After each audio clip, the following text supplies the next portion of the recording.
This liturgy of the Easter Vigil presents us with a number of readings so brilliantly and creatively presented to us tonight. Readings before the epistle that Louisa did for us, in that reading from Romans, and then Matthew's account of Easter morning. As you know, this is the central liturgy of the entire liturgical year for the church. And the church attempts to present to us kind of the sweep of salvation history, beginning with creation, then the Exodus, and the promises of new life from the prophets. And so, where does a homilist begin? Where do we choose from the richness of this tradition of ours? And I'd like to suggest that one of the places to begin is by noticing that there's an omission in this reading tonight. The gospel for the Easter Vigil is Matthew's version of the two Marys discovering the empty tomb on Easter morning. And all four of the Gospels, of course, have some variation on this experience. All these Easter stories have one thing in common, and that is that there's no account of the resurrection itself. The Gospels narrate many things about Jesus' life and ministry, his baptism in the Jordan, his struggles with Satan in the desert, his curing the blind man, his heart for the poor, for those on the fringes of his world and society. They present his death on the cross. But no gospel provides us with the scene of Jesus rising from the dead. What the Gospels give us are stories of the women who found the empty tomb and Jesus appearing to his disciples after his resurrection. So, does that strike you as a strange omission? Yeah. It's kind of like the central part of the story, and there's no account of it. But it's what we celebrate at Easter, and yet it's never described to us. So why would they leave this out? Well, Joe is here, and Joe could give us an explanation, from an expert exegete. We will really never know for sure. But perhaps evangelists have left that out, have avoided describing Jesus' resurrection, because they don't want us to focus only on what happened to Jesus. What they want us to focus on, it's not simply believing that he was raised from the dead, but Easter is really believing that we too are called to that same glory. And that's a responsibility that we have.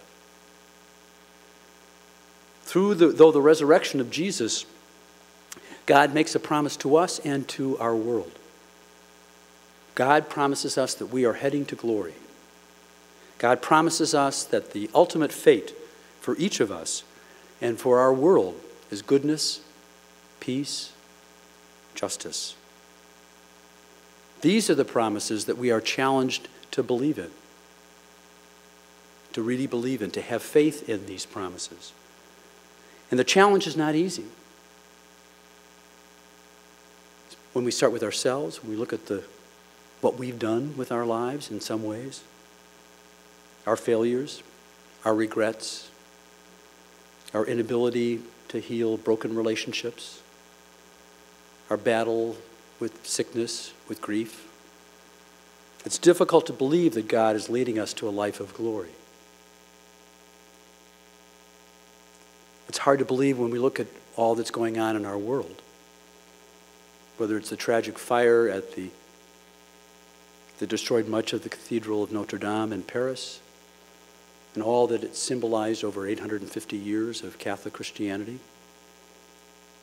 Or when we look at children and families, refugees that are being held captive along our southern border. Or we think about racial profiling and violence in our cities.